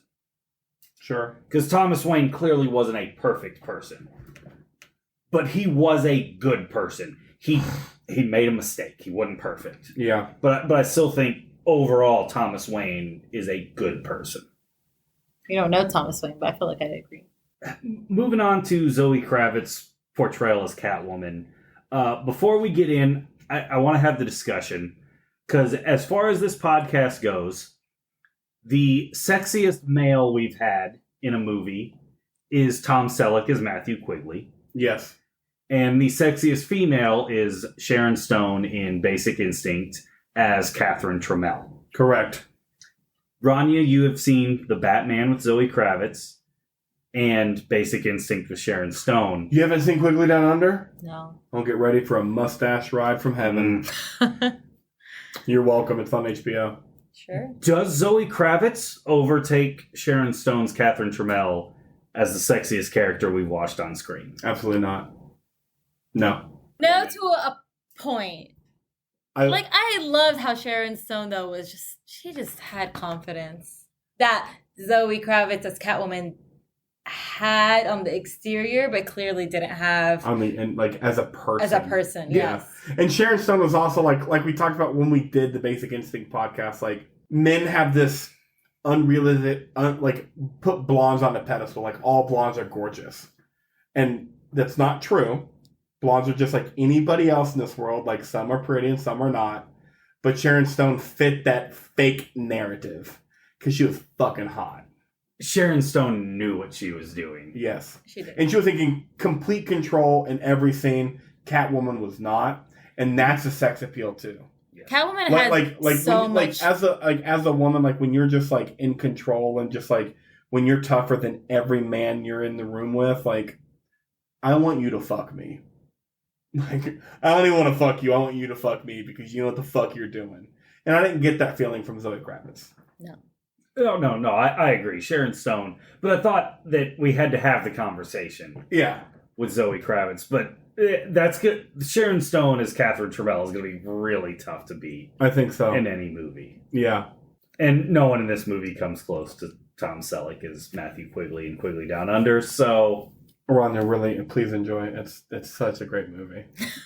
I've seen it about 12 or 15 times. It's really good. It's really good. It's a Western. Okay. Yeah. I like Westerns. Yeah. And you will love it. Okay. It's on my list. Please tell BJ to be like, tell Jacob that I fucking love this movie. Because I want to know. All right. But no, Zoe Kravitz is great as Catwoman. She's cool. Great physically. I can see her as a cat burglar. Good chemistry with Pattinson in this movie. I wasn't a fan of her mask. I thought her mask was stupid. I thought it was so dumb. That one little random little piece of cloth that goes over her nose and her cheekbones.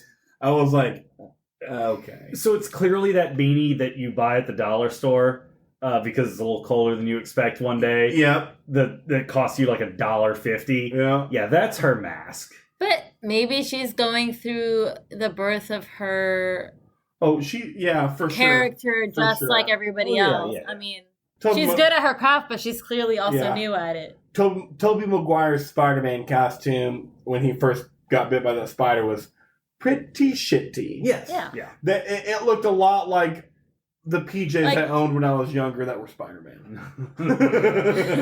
I hope we see her again as Catwoman and that evolves into I think that they'll even have better chemistry when Batman and Bruce Wayne aren't so fucking awkward. Yeah. Yes. So I think even their relationship can get better. When Batman and Bruce Wayne's relationship gets better together as a person, or Catwoman and Batman? Yes.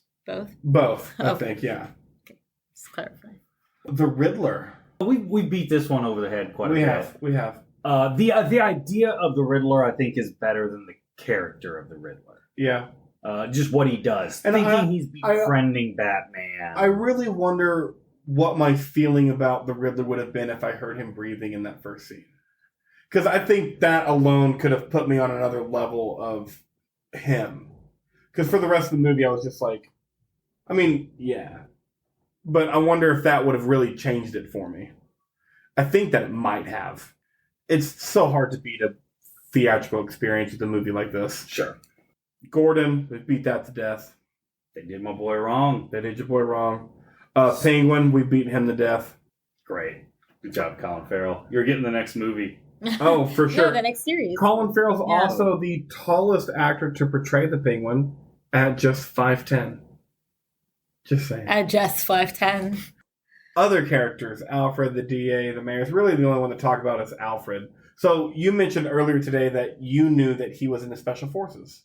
This Alfred. Yeah. Did you know that, Ranyah? No, I didn't. That's why he seemed to have more competence than other Alfreds before. I thought, didn't the Dark Knight Alfred have military experience, or he just had a lot of money? I think he was just used to the Batman lifestyle and Okay. the money and the Batcave. And Okay. Yeah, because Andy Serkis mentions that he could teach him how to fight. on my little trivia dig, when Alfred is deciphering the first clue from the Riddler, he tells Bruce he's remembering back to his days in the circus. This is likely a reference to the name given to MI6 headquarters. Andy Serkis stated that in this version, Alfred Pennyworth was the security guard for Bruce's father, Thomas Wayne. He is also an excellent codebreaker and an intelligence expert. Alfred is a former member of the MI6, the United Kingdom's counterintelligence and security agency. Wow. Oh, so Did I not. So thought he wasn't even a butler. He was technically Security A body detail. security Yeah. guard, and then Yeah. he just stayed with Bruce. so Which I makes thought Alfred a bit cooler. Yeah, it does. I thought the circus was a inside joke that Andy Serkis was playing it. Okay. And said circus. Okay. And I also thought the 44 Below, the club within the club, was a jab at Christopher Nolan for Inception, The Dream Within the Dream. Oh, yeah. I don't think it was a jab, but you would fucking... That's your blat of the episode. Is this a dig at Christopher Nolan? Do you know what a blat is? No. Have you heard that? I haven't. That's something totally unique to your husband. DJ's wild-ass theories. I made it up. Oh, that's perfect. for Yeah. him. Yeah. Oh, you know some of them. I know Yeah. lots of them. Yeah, he has some wild shit. I'm just like, dude, shut the fuck up. And then every once in a while, they make fucking sense. And it's the worst. Rare. Yeah, I really thought I was like, when they said the club within the club, I was like, making a dig at Christopher Nolan here? No. Okay. No. all right. They're just like mobsters need somewhere to go, Sure. and they own the club. Okay. Not everything's as cool as you want it to Alright. be. Whatever Skarsgård brother as the DA, I thought was a really fun performance. Yes. I like the DA. I like Peter Skarsgård. Yeah. He's a good actor. I He's enjoy good. watching him on screen, and he really killed it in this. He did. So does him and his old man have a DC Marvel beef at Thanksgiving now? He's married to Maggie Gyllenhaal. Is he really? Really? Yeah. Oh. They both played DAs in Batman universes. Huh. Huh. Does him and his dad have a DC Marvel like headbutt at Thanksgiving dinner? Who was his dad? Stellan Skarsgård. And what did he play? He's the scientist in Thor and the first Avengers. Oh, nice. The guy that doesn't watch comic book movies. Yeah. You're like, how do you not know this? I'm like, it's because I don't. Oh, watch that's them." his dad? Yeah. The scientist that's with like... Loki's got the mind control on him in Avengers, and he's with Okay. Black Swan Girl in the Thor movies. Yeah, Natalie Portman. Yeah. Okay. So you better have some good trivia and facts for me, Jacob. I mean, I've already sprinkled a couple throughout the Oh, episode. you always do. And they've been some fucking bangers. All right. I'm going to start with foreshadowing because my dick gets hard for foreshadowing. Your 6th grade English teacher should be so proud. She is. Miss Turner. You did it, lady. Turner, hardly know her. Ah! The first two cards Batman gets from the Riddler, the old lady answering a phone and an old man encountering an explosion were foreshadowing Alfred being attacked by Riddler's bomb intended for Bruce, and Dory answering Bruce's phone call. I'm sorry. Rewind. Which first? Mind blown, first of all, but... Right, so the two cards that Batman gets to begin with from Okay, the Riddler, But the first one of them is an old dude being exploded on the front of the card. That's foreshadowing Alfred opening the bomb up that was intended for Bruce. Okay. And then the second one was... I'm just a call away. Yeah, I'm just a call away. Oh my god. and I it just was... put that together. Yeah, and it was Dory answering the phone when Bruce was trying to call to warn Alfred. And it was too late. It was yeah, too it was late. too late. It's So- already happened. Yeah. An hour ago. So, love foreshadowing. Had to throw that in there. Oh my goodness. BJ, did you know that there was a deleted scene that had the Joker in it from this movie? Yes, I did. You did? Yeah. I'd not. Yeah. They ended up taking it out of the movie because Matt Reeves felt like it gave too much insight to what the Riddler was doing. But it had positive receptions online. And I'll send it to you so you can watch it later. Okay. But the Joker looks fucking cool. He's got kind of similar scars to Heath Ledger's Joker, but they're all over his head and his mouth because they, according to Matt Reeves, they came from a birth defect. and he can't stop laughing. I thought it was Two-Face when I first saw I the did movie. too. In Okay, the at very the- beginning. Okay. Yes. In Yeah. the very beginning of that scene, I was like, oh, it's Toothface. I immediately knew it was a Joker.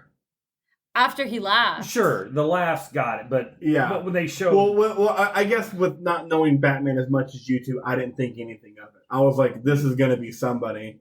Y'all thought it was Two-Face. They I'm showed just only like, half his face, and it was like kind of deformed, and I Okay. thought, oh, this is Two-Face. I don't even know if I realized they showed his face. I just heard it, and I'm listening to it. I'm like, oh, fuck, yeah. But there's a whole 5-minute scene with the Joker in it. This is the first movie that I've come across where there's COVID trivia. is this a new segment? Tell us more. Yeah. So this There's- is going to be a regular thing. Yeah, there's COVID trivia to this movie. When filming began after months of lockdown due to COVID-19 and then a breakout happened on set, so they had to stop again for filming, it took almost a year and a half to film this movie. But anyways, Robert Pattinson tested positive after only one day back on set, and director Matt Reeves didn't want to risk getting COVID, so he transformed himself on set into a burrito, wearing a mask, gloves, a head covering, and scuba diving goggles. Yeah. Yeah. Oh, He I love stated, people from California. Yeah. He stated, you couldn't see my face, and this is the way the actors saw me for the rest of the movie. I was like this ridiculous, hermetically sealed creature. It was absurd. And like Ranyah said, we love people from California because people in Texas don't give two flying fucks. No, And they no, never no, have. Never have. Never have. Oh, man. That's funny. And then the other bit of COVID trivia was, I actually have two more. The first one was because of the social distancing, Robert Pattinson had an earpiece in his ear to get directorial cues from Matt Reeves. And sometimes they would forget that it was in there, and so they'd be filming some kind of intense scene or some shit, and Robert Pattinson could hear the reactions of Matt Reeves' breathing when things got really intense. He said sometimes it was distracting, but sometimes it was pretty fucking cool. Oh, see, I thought you were gonna say like Matt Reeves is like ordering a pizza No, while they're doing it. Like he's trying to act, and Matt Reeves is like, yeah. No extra olives, no mushrooms. Matt Reeves is all in on this. Incredible. Like I was just like, okay, that's fucking insane. And then it had the second highest debut in box office during the pandemic, behind only Spider-Man: No Way Home. So fucking killed it. Awesome. Colin Farrell actually wanted the Penguin to smoke cigars on screen as a character trait, but Warner Bros. Said no because kids will watch this movie.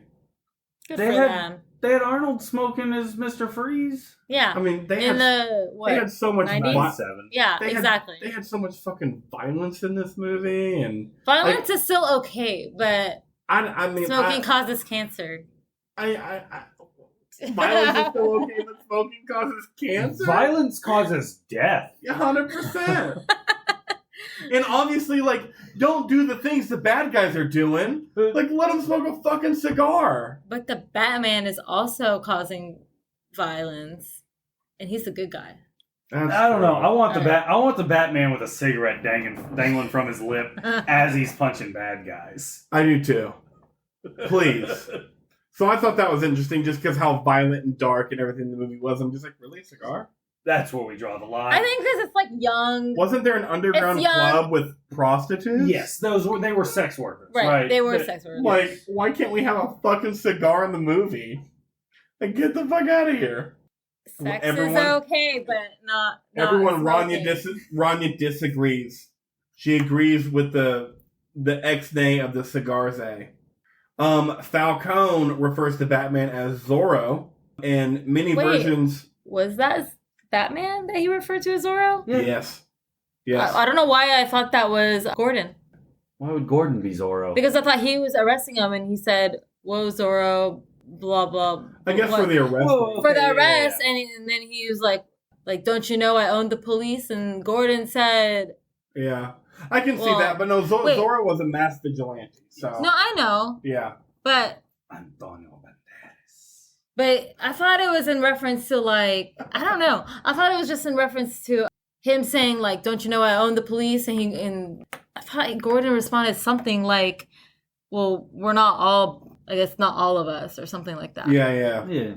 When he opens the door and all the cops are out. Right, there. like right before he gets shot, basically. So I don't know why I thought I thought he was talking to Gordon, but maybe not. No, he was talking to Batman. But they were both walking him out, I guess. Yeah. Okay, maybe I'm just crazy. Apparently, in many of the versions of the Batman Origins, the Wayne family was leaving the theater of a showing of Zorro when they were murdered. And Zorro is acknowledged as by Bob Kane and Bill Finger as one of the main influences for Batman. Oh, that's cool. So the Antonio Banderas Zorro movies had to come out around 2001 when Thomas and Martha Wayne got shot. And we did say that they died in 2001. So, were they watching Antonio Banderas in the movie theater? They didn't die this time in the movie theater. Like, they have a totally different backstory. Yeah, because they were heading to the police station. Also came out in 1998. Couldn't even have worked. Damn it! Was there a sequel? Was there a Zorro sequel? There might have been. It's not worth looking up. So, Colin Farrell could have already played the Penguin within the Batman universe. Back in 2002, before The Dark Knight came out, Wolfgang Peterson was supposed to get a Batman movie. And it was going to be a Batman versus Superman film where Jude Law was playing Superman. And Ew. Colin Farrell was going to play Batman. Sorry, Colin Farrell was going to play Batman and not the Penguin. I feel like he'd make a good Batman, too. No? 2002 Colin Farrell, yeah. Yeah. But you don't think Jude Law would have been a good Superman? No. And I like Jude Law. He doesn't have the size. Jude Law doesn't have the size to play Superman. Okay. I've already mentioned the horror aspect of this movie with the car, and we talked about it a little bit. Another nod to old school horror movies was when the Riddler sits up in the backseat of the DA after the DA wipes fog off the window. Oh my God. It's a direct shot from the original Halloween 1978 movie with Michael Myers. Yeah. That's what I was... Nice. Love horror films. You like horror movies? I don't like horror movies, but I Okay. like true crime because I'm basic. Sure. This film is 12 minutes longer than The Dark Knight Rises. The Dark Knight Rises was 12 minutes longer than The Dark Knight. And The Dark Knight was 12 minutes longer than Batman Begins. This movie seems 45 minutes shorter than The Dark Knight Rises. It seems 30 minutes shorter than The Dark Knight. It seems that like it's about as long as Batman Begins. It is the quickest seeming 3-hour movie I've ever seen. I agree. It did go by really fast. Yes. I didn't even notice. I did feel like in the other movies that they lasted forever. Oh, yeah. Yeah. But this one... Especially in The Dark Knight. This one just had great transitions and kept me on the edge of my seat. Yeah, the entire time. I was entertained the entire time. Was never bored. Never. At the end of the film, these last three bits of trivia are just for you. Okay. Yep. It's messed up. At the end of the film, Selena Kyle says she's going to Bloodhaven. Do you know what Bloodhaven is, Ranyah? Mm-hmm. Okay, cool. Do you know, BJ? No. Awesome. Again, this is for you. Ranyah, I'm glad you know. In the comics, Bloodhaven is Gotham's sister city that is under the protection of the original Robin Dick Grayson, now operating under the code name of Nightwing. Oh. I thought it was some... So Zoe Kravitz is going to hang out with Nightwing. Mm-hmm. And it's going to get hot. Yeah, it's going to get real hot. And you're a Nightwing fan. I am a Nightwing fan, yeah. Me too, because I hate Robin. And you haven't seen the HBO Max? Nope. Oh, no? Okay. Nope. Oh, the guy that plays Jack Reacher's in that show. You told me that. I'm excited. I'm going to watch it. Especially if it's violent, because, again, no violence. All the influences for this movie, Batman Year One, Clue from 1971. Influences from the plot were from Chinatown, All the President's Men. Influence for Batman's psychology came from the comic Batman Ego, The French Connection, The Silence of the Lambs, Seven. Okay, I was going to say Seven's got to be in here. The book, The Mindhunter, comics Batman The Last Days, Batman The Long Halloween, Batman 0 Year. Matt Reeves wrote The Riddler based off of The Zodiac Killer. Yeah, I remember. I felt that, the ciphers and... Yeah, I figured you'd be interested on all the different things they pulled from, especially with the whole Seven thing. When's the French Connection podcast? I don't know. I've never seen it. So whenever you're ready to have that connection. You can't see I it. You can guys make- are I'm so lame. staring I at know, it. so lame. And I love the name of this podcast because I can make so many stupid sexual jokes. And they're all dumb. And I love every one of them. The never released as a single and never a consistent part of the band's live set list, Nirvana's Something in the Way charted for the first time in August 2020 after appearing in the first trailer for The Batman. And the weeks after its theatrical release, the song has been reported a 1,200% increase in Spotify streams and climbed to number 2 in the U.S. It's a great song. Yeah. I put that bit of trivia because of how much you love that song. Yeah, and Kurt Cobain preaching the pescatarian Bible. It's okay to eat fish because they don't have any feelings. Those are all my trivia and facts. I like them. So many. Is So it many. impersonation time? It is impersonation time. What are we doing this week? The Riddler, which you already kind of teased. Okay.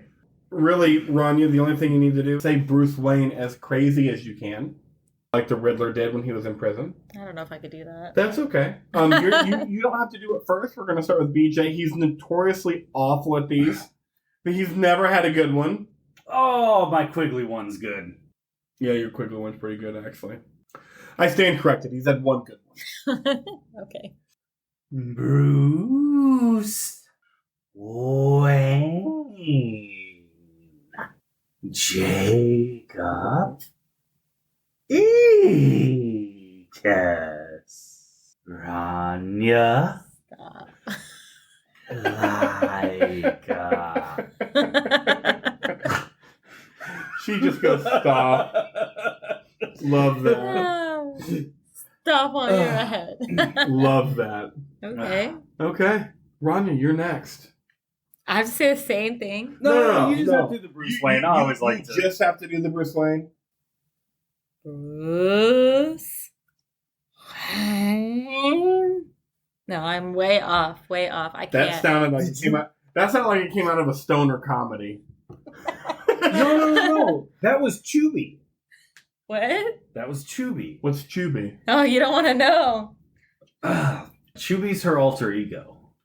Oh, you have teased me about Juby. When you get drunk, right? Yeah. Yes.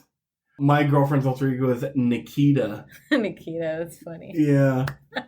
Okay. So it was very authentic, Ranyah's unhinged the Riddler impersonation.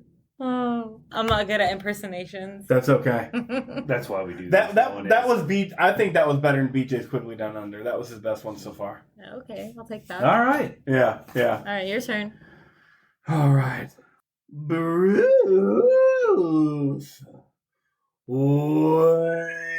Wayne. It's just me and you. That's very Mark Hamill as the Joker. Is it? Yes. Okay. Cool. I liked it. It's, Thank you. yeah, it's good Batman villainous. I think it's just a little more Mark I Hamill. like Mark Hamill how you Joker. changed the tone there. Yeah. Because he gets super high pitched at some of those points. Okay. Cool. Those were all pretty good. I like those. Right. I think that was the best impersonation of movies we've had so far. No. No, I meant all three. Oh, okay. The best impersonation we've had so far. Drew has an incredible Gilbert Godfrey impersonation. Oh, I didn't hear that one, but It was incredible. It's good. Yes. all right. And apparently I have a pretty good George Carlin one. Your George Carlin was really good. Yeah. I could not get George Carlin. Your George Carlin was really bad. I could not get it. I can't wait for your dad to listen to that episode so he can hear you do George Carlin. He's gonna be disappointed. He will be, more ways than one. All right, final thoughts on the movie. I'll start since I was the true virgin. When I first got done, I didn't know if I wanted to give this movie a 6 or a 7. And I really, really liked it. A 6 is rough. A 6 is a pretty average movie. Which is why I didn't go with that score. Okay. Because it was way too good of a movie for 6. I couldn't put it at 8 for whatever reason. And like I've said throughout the podcast, I'm excited to rewatch it. I'm excited to show my girlfriend the Dark Knight trilogy. That way I can watch that again and like really see if Batman Begins is my favorite Batman movie. I love Bruce Wayne. And yeah, I give it a 7 out of 10. The next day I was just thinking about it. I was like, this can't be a 6. There's no way. No. This movie was way too good to be a 6. The movie honestly is probably too good to be a 7 in all honesty. And after talking about it and then thinking about it, getting ready for the podcast, like really the only thing I didn't like was the main villain being the Riddler, and even that was not as bad as I initially thought it was. So I can't wait to rewatch it. Okay. All right. Ranyah? Oh, I mean, I'd give it at least an 8. At least an 8? Yeah. Okay. I loved it. Would you do 8.9? Maybe. Maybe. There was so many lighthearted parts to it, even though it had horror aspects. It had like some funny parts, but I loved the action scenes.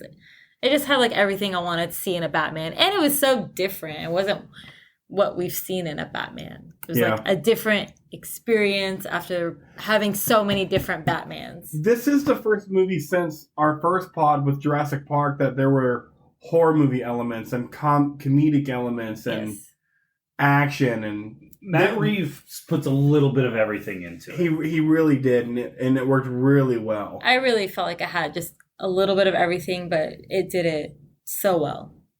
And you know, he took a big risk. Making emo Batman. Yeah. That's a risk. 100%. And he took it and he went all the way with it. He didn't half-ass anything. He went all the way with depressed Bruce Wayne. Oh, yeah. He had full vision for that. I had it at an 8.5, which is exactly what I have The Dark Knight at. And I have Batman Begins at about an 8. Okay. So I'm curious in the future what movie overtakes it as my favorite Batman movie, if it's The Dark Knight or if it's this one. Or I think it'll be between this one or Batman Begins, because The Dark Knight, again, is amazing to me, but only when the Joker's on now. That 40 minutes of boring of downtime. There's a lot of downtime. There's a lot of downtime in The Dark Knight. Yeah. There's not, at least from what I remember, there's not any downtime in Batman Begins. I enjoyed every minute of that movie. So I think it's going to come down between Batman Begins and the Dark Knight and the Batman. But because Heath Ledger is so fucking good, I'd say the Dark Knight is as good as Batman Begins and the Batman. I think we're all excited for this next movie. Oh my god. Absolutely. Yes. Excited for a sequel. That's not true. I can't say that without thinking about the sequels I've been excited for, but it's been a long time since I've been this excited for a sequel. It was such a grounded Batman movie. It had everything that I wanted, and there were things that it was missing that can make it better, and I think it will. I think they will in the second movie. Don't make it 12 minutes longer than this movie. I mean, you can make it 12 minutes longer if it runs the same kind of way this movie did. Yeah, because does not. Honestly, had I not read that trivia, I'd have thought this movie was just as long as Batman Begins. I agree. It was definitely over 2 hours. It did not feel anywhere close to 3. No. It didn't. Anything to make this movie better?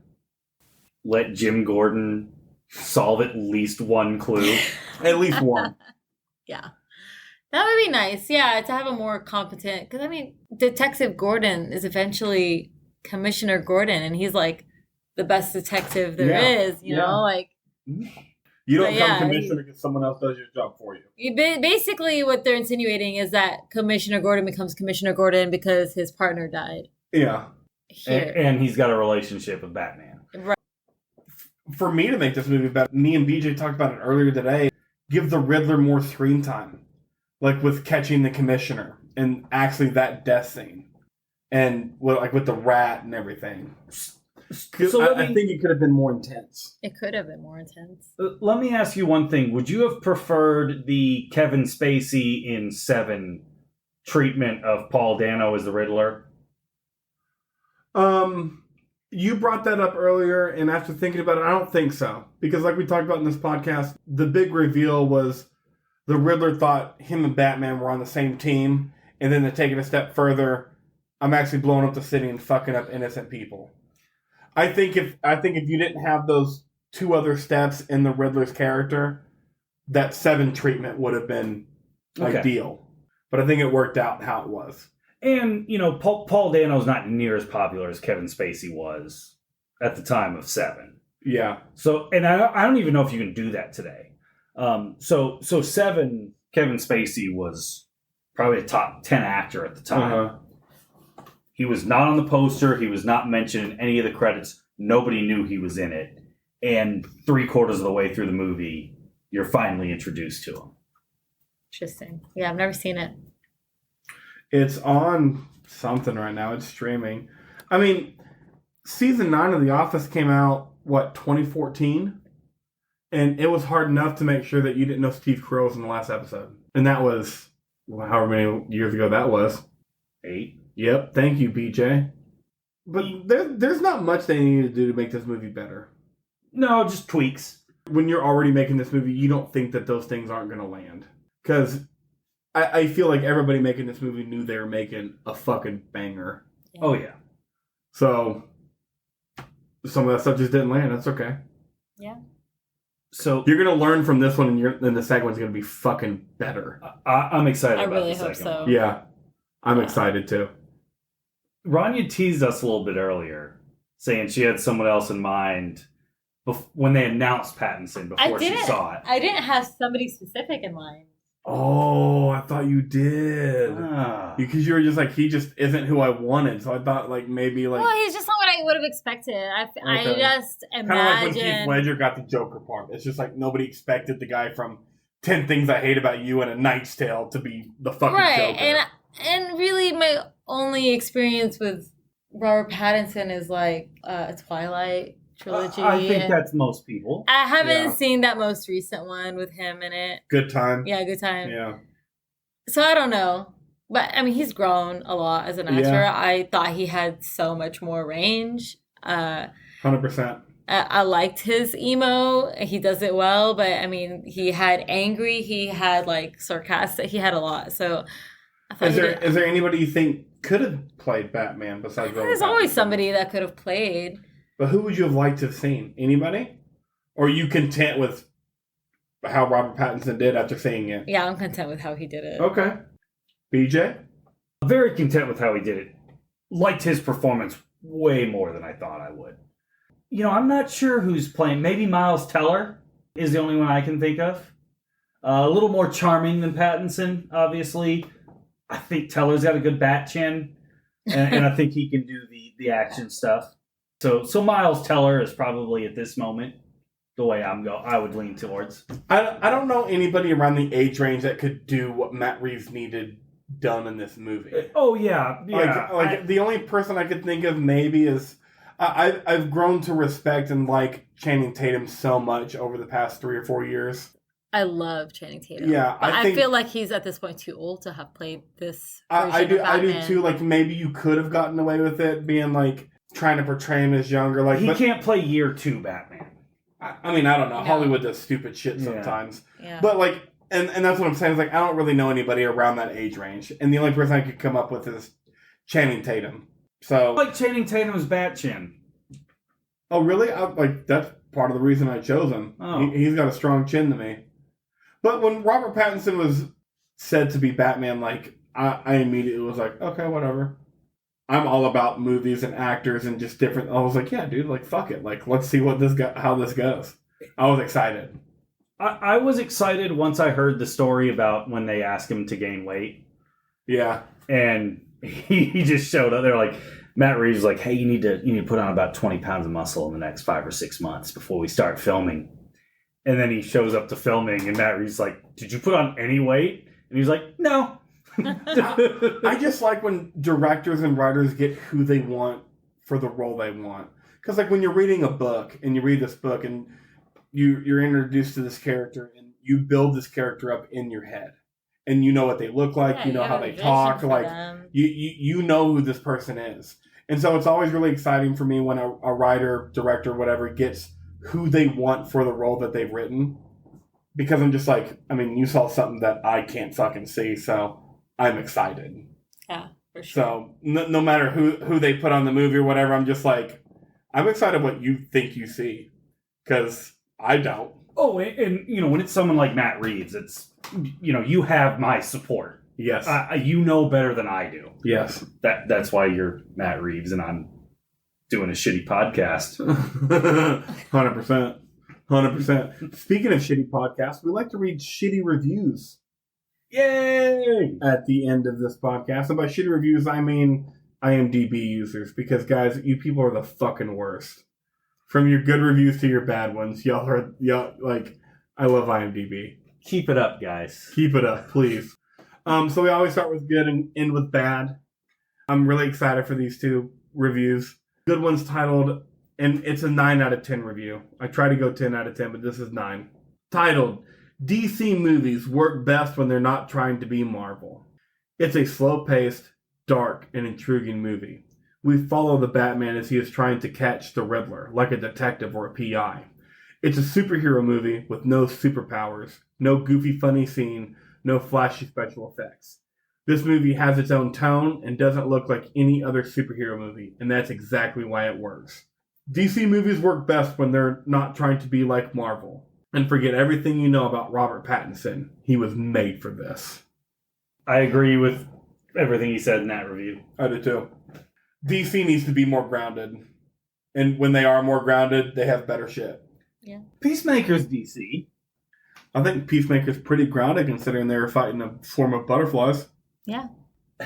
John Cena could die in that movie. There's a character named Eagly. There's aware. An eagle named Eagly.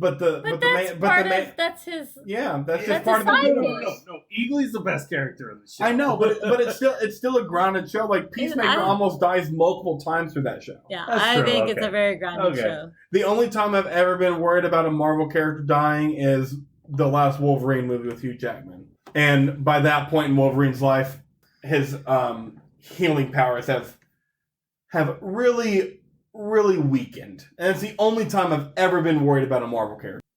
1 out of 10 titled, I Want My Money Back.